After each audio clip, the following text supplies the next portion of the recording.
Hello everyone, welcome back to Good Lifestyle, Good English. My name is Madhavi Vemuri. Day 42కి వచ్చాము.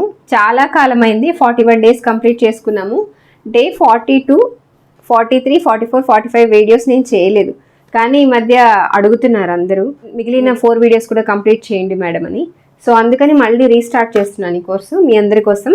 Day 42లో మనము ఏం నేర్చుకుంటున్నామంటే, తప్పనిసరిగా ఈ video చూస్తున్న వారందరూ కూడా మీకు లింక్స్ అన్ని కామెంట్స్లోనూ ఇస్తాను అండ్ డిస్క్రిప్షన్లో కూడా ఇస్తాను అండ్ మీరు ప్లేలిస్ట్లో కూడా వెళ్ళి చెక్ చేసుకోవచ్చు. ఓకే, సో డే 1 నుంచి డే 45 వరకు అన్ని వీడియోస్ ఆర్డర్లో ఉంటాయి. చక్కగా మీరు చూసి నోట్ చేసుకొని ప్రాక్టీస్ చేసి నేను ఎలా చెప్పానో అలా ప్రాక్టీస్ చేయండి, బాగా నేర్చుకోండి. ఓకేనా? సో 1 నుంచి వరుసగా చూడండి, వరుసగా వీడియోస్ చూడండి, బాగా ఫాలో అవ్వండి, బాగా ఇంగ్లీష్లో మాట్లాడటానికి ప్రయత్నం చేయండి. ఓకేనా? సో డే 42లో మనము ఏం నేర్చుకుంటున్నాం, దానికన్నా ముందు ఒక చిన్న విషయం తెలుసుకోవాలి. ఇప్పుడు ఇంగ్లీష్లో ఒక వాక్యాన్ని చూడగానే మనము దాన్ని ఐడెంటిఫై చేయగలగాలి, అది ఏ కైండ్ ఆఫ్ సెంటెన్స్ అని.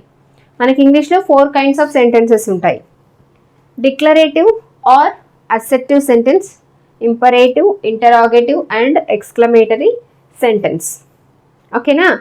సో ఈ ఏ కైండ్ ఆఫ్ సెంటెన్స్ తీసుకున్నా ఈ 4 అయి ఉంటాయి మ్యాక్సిమం. మనం ఈ 4 నేర్చుకుంటే సరిపోతుంది.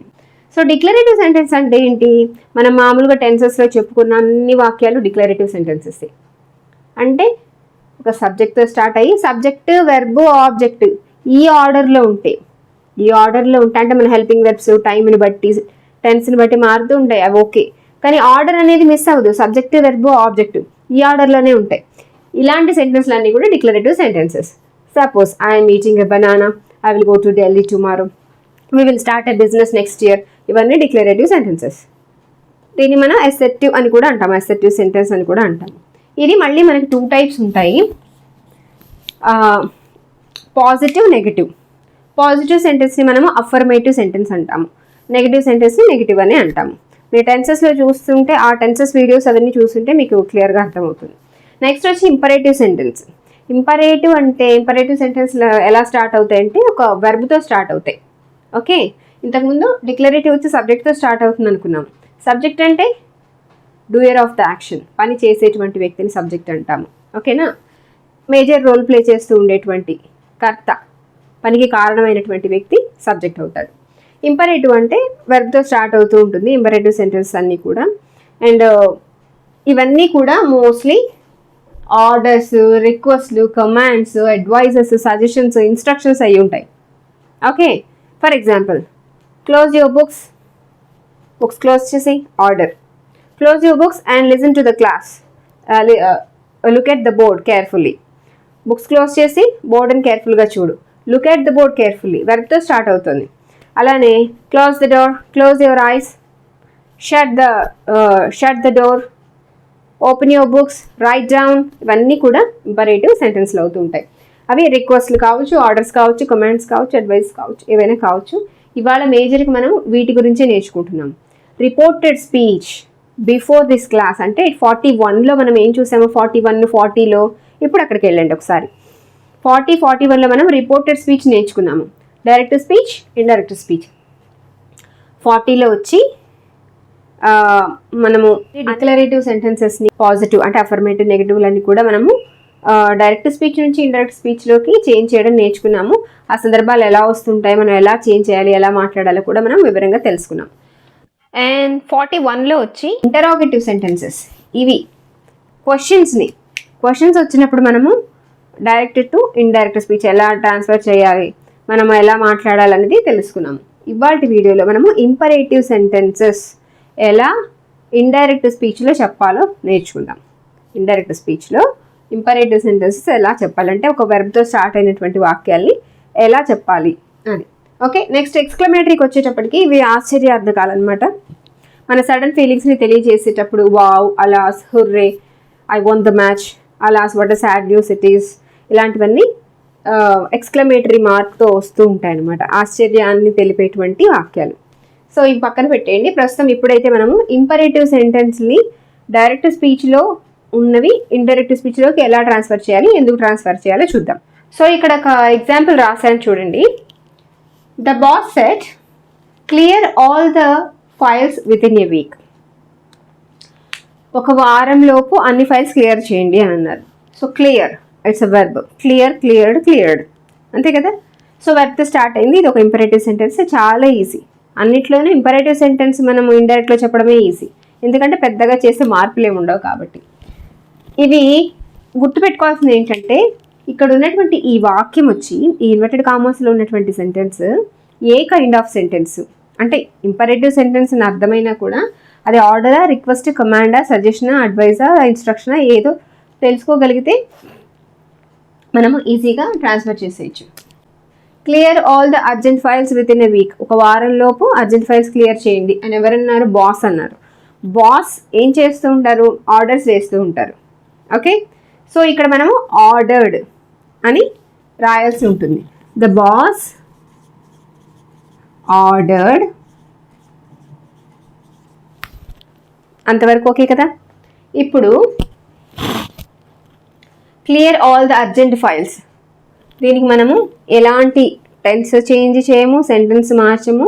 ఎప్పుడైనా అవసరమైతే ఆబ్జెక్ట్ చేంజ్ చేయాల్సి ఉంటుంది కొన్నింటిలో, కొన్నిటికైతే అసలుకే ఏం అవసరం ఉండదు.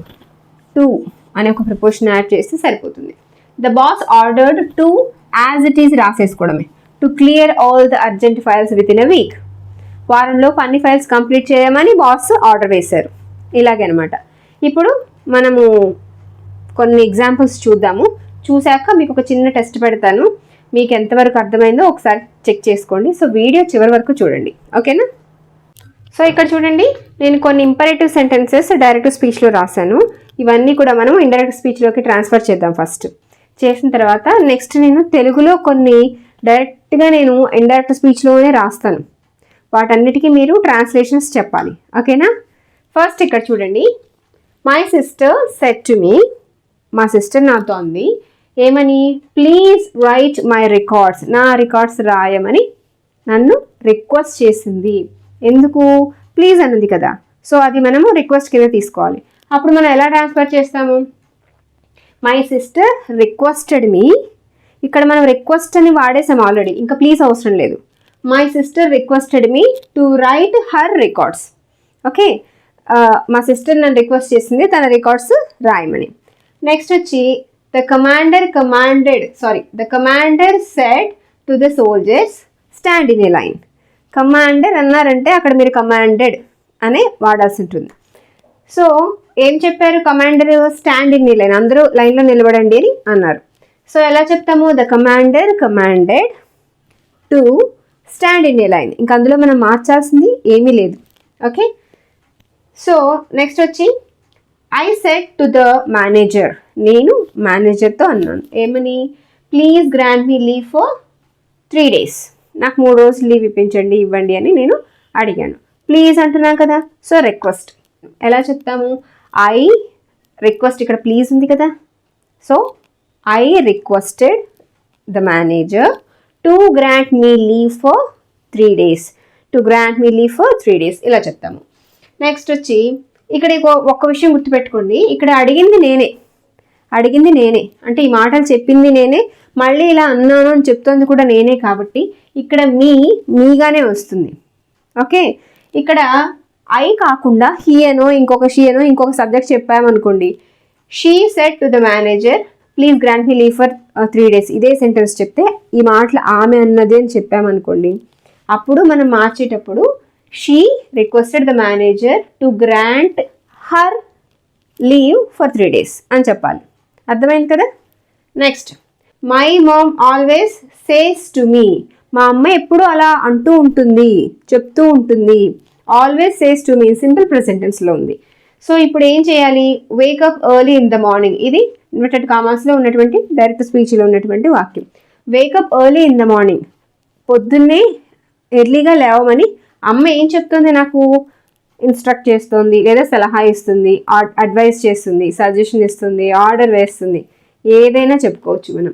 అక్కడ సందర్భాన్ని బట్టి మనం మార్చుకోవచ్చు, అవకాశాన్ని బట్టి. ఫస్ట్ ఏంటంటే ఇక్కడ ఈ రిపోర్టింగ్ వెర్బ్ ఏ టెన్స్లో ఉంది? సింపుల్ ప్రెజెంట్ టెన్స్లో ఉంది కదా. సో మనము 40లోనో 41లోనో అనుకుంటా, 41లో చెప్పాను.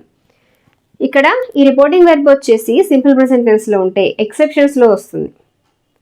మనకి చేంజెస్ అనేవి మళ్ళీ ఇండైరెక్ట్ స్పీచ్లోకి చేంజ్ చేసినప్పుడు మనం పాస్ట్ టెన్స్లో రాయకూడదు, ఇలానే సింపుల్ ప్రెజెంట్ టెన్స్లోనే రాయాలి. ఇక్కడ కూడా టెన్స్ చేంజ్ అవ్వదని చెప్పుకున్నాం అనమాట.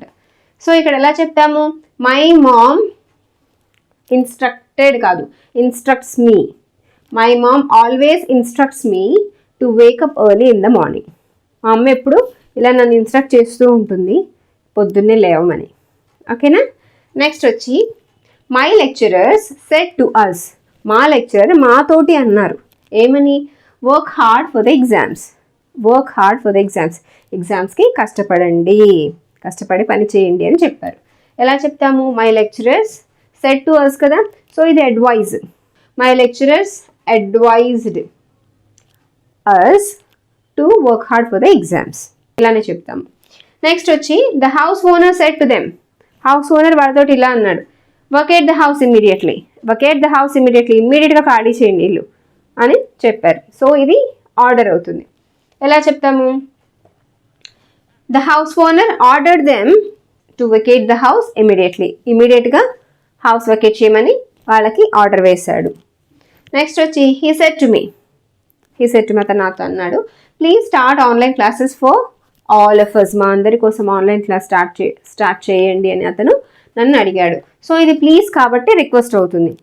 He requested me to start online classes for all of them. మా అందరి కోసం అని అతను అడిగాడు కాబట్టి ఇప్పుడు మళ్ళీ ఇక్కడ ఆల్ ఆఫ్ అస్ అనకూడదు నేను. He requested me to start online classes for all of them. వాళ్ళందరి కోసం ఆన్లైన్ క్లాసెస్ స్టార్ట్ చేయమని అతను నన్ను రిక్వెస్ట్ చేశాడు. ఇలా చెప్తూ ఉంటాం అనమాట. సో ఇవన్నీ కూడా ఇంపరేటివ్ సెంటెన్సెస్, కానీ అన్నీ పాజిటివ్గానే ఉన్నాయి. నెగిటివ్గా కూడా ఉంటాయి ఇంపరేటివ్ సెంటెన్సెస్. ఎలాగా, don't go there, don't close your books, don't shut the door. ఇలా మనము నెగిటివ్ సెన్స్లో కూడా ఇంపరేటివ్ సెంటెన్సెస్ చెప్తూ ఉంటాము. అప్పుడు మనము ఇండైరెక్ట్ స్పీచ్లో ఎలా చెప్తాము. For example, my teacher said to me, inverted కామర్స్లో, డోంట్ మిస్ ద క్లాస్. ఈ సెంటెన్స్ని ఎలా ట్రాన్స్ఫర్ చేస్తాము, my teacher ordered or advised me not to miss the class. To miss the class అవుతుంది మామూలుగా పాజిటివ్లో. అయితే మిస్ అవ్వమని చెప్పారనుకోండి, జనరల్గా ఎలా వస్తుందో చెప్తున్నాను. నెగిటివ్ సెన్స్లో డోంట్ మిస్ ద క్లాస్ కాబట్టి not to miss the class అని చెప్పాలి. సో ఇప్పుడు నేను ఎగ్జాంపుల్స్ ఇస్తాను. Okay, just wait. సో ఇక్కడ చూడండి, నేను కొన్ని వాక్యాలు తెలుగులో రాశాను. ఇవన్నీ కూడా డైరెక్ట్గా ఇండైరెక్ట్ స్పీచ్లోనే రాసేసాను. వీటిని మీరు డైరెక్ట్గా ట్రూ ట్రాన్స్లేట్ చేయాలి. ఇదే వాక్యాన్ని ఇంగ్లీష్లోకి ట్రాన్స్ఫర్ చేయండి. ఫస్ట్ సెంటెన్స్ చూడండి, డాక్టర్ ఆమెతో పూర్తి విశ్రాంతి తీసుకోమని చెప్పారు. ఓకే, ఎలా చెప్తాము, ద డాక్టర్ చెప్పడం కాబట్టి మనం అడ్వైజ్ అని అనుకోవాలి. The doctor advised her to take complete rest. నేను గ్యాప్ ఇవ్వట్లేదు, ఒకసారి మీరు నోట్ చేసుకోండి, మర్చిపోయాను. నోట్ చేసుకోండి, లేదంటే పాజ్ చేసుకొని కాసేపు చూడండి. చూసి మీరు ప్రతి సెంటెన్స్ని ట్రాన్స్ఫర్ చేయండి. చేసిన తర్వాత నేను ఇప్పుడు చెప్తాను ఎలా ట్రాన్స్ఫర్ చేయాలి ఏంటి అని. ఒకసారి చెక్ చేసుకోండి, వీలైతే రాయండి, లేకపోతే జస్ట్ అనుకోండి. ఓకే, మీ కంఫర్ట్ అనమాట. చూడండి, ఒకసారి పాజ్ చేసుకోండి, లేదంటే స్క్రీన్ షాట్ తీసుకొని ట్రై చేయండి. ఓకే, చూడండి, ఇప్పుడు ఆల్రెడీ ఒకటి చెప్పేసాను. The doctor advised her to take complete rest. Okay, next one, సాక్షులను కోర్టులో హాజరుపరచమని జడ్జి పోలీసులను ఆజ్ఞాపించారు. జడ్జి పోలీసులను ఆజ్ఞాపించారు ఏమని, సాక్షులను కోర్టులో హాజరుపరచమని. సాక్షులు అంటే మనం సాక్షి అంటే విట్నెస్ అంటాము. సాక్షుల్ని హాజరుపరచమని ఆజ్ఞాపించారు కదా. సో ఎవరు ఆజ్ఞాపించారు, judge. The judge ordered the police అని అంటాము. పోలీస్ సింగులర్, ప్లూరల్ కూడా పోలీసే అవుతుంది. The judge ordered the police to present the witnesses in the court. Okay, next చూడండి, లోన్ మంజూరు చేయమని అతను బ్యాంక్ మేనేజర్ను రిక్వెస్ట్ చేశాడు. నేనే చెప్పాను. సో హీ రిక్వెస్టెడ్, అతను బ్యాంక్ మేనేజర్ని రిక్వెస్ట్ చేశాడు కదా, he requested the bank manager to sanction loan మంజూరు చేయమని అతను బ్యాంక్ మేనేజర్ని రిక్వెస్ట్ చేశాడు. ఓకే, అంతవరకు. So he requested the bank manager to sanction the loan. నాకు ఇమీడియట్గా శాంక్షన్ చేయండి అంటే he requested the bank manager to sanction him the loan immediately, ఇలా కూడా చెప్పచ్చు. నెక్స్ట్ వచ్చి ఆఫీస్కి లేట్గా రావద్దని మేనేజర్ స్టాఫ్ని ఆదేశించారు. మేనేజర్ స్టాఫ్ని జనరల్గా ఆర్డర్సే వేస్తూ ఉంటారు. ఎలా చెప్తాము? The manager ordered the staff, ఇది నెగిటివ్ సెన్స్లో ఉంది. లేట్గా రావద్దని చెప్తున్నారు. ఇందాక చెప్పాను కదా, not to. The manager ordered the staff not to come to the office late, not to come late to the office. Okay, next one. Group 2 ఎగ్జామ్స్కి పరీక్షలకి prepare అవ్వమని నేను మా తమ్ముడికి అడ్వైస్ చేశాను. గ్రూప్ 2 ఎగ్జామ్స్కి ప్రిపేర్ అవ్వమని చెప్పాను. I advised my brother to prepare for the group 2 examinations, group 2 exams. అంతే. నెక్స్ట్ వచ్చి వెంటనే అతనిపై చర్య తీసుకోమని కలెక్టర్ పోలీసులను ఆదేశించారు. The collector ordered the police to, వెంటనే అంటే ఇమ్మీడియట్గా చర్య తీసుకోవాలి. So the collector ordered the police to take action against him immediately. ఓకేనా, కరెక్టేనా? Next one. ఇంగ్లీష్ గ్రామర్ బాగా నేర్చుకోమని నేను నా సబ్స్క్రైబర్స్కి సలహా ఇచ్చాను. I advised my subscribers to learn English grammar thoroughly. Well అని కూడా అనొచ్చు, థరోలీ అంటే బాగా, అదే పనిగా నేర్చుకోండి అని అర్థం. ఓకేనా? ఎంతవరకు కరెక్ట్ అయ్యే మీలో నాకు కామెంట్ చేయండి. మొత్తం ఎన్ని? 7 అవుట్ ఆఫ్ మీకు ఎన్ని వచ్చాయో నాకు చెప్పండి. ఓకేనా? Thanks for watching.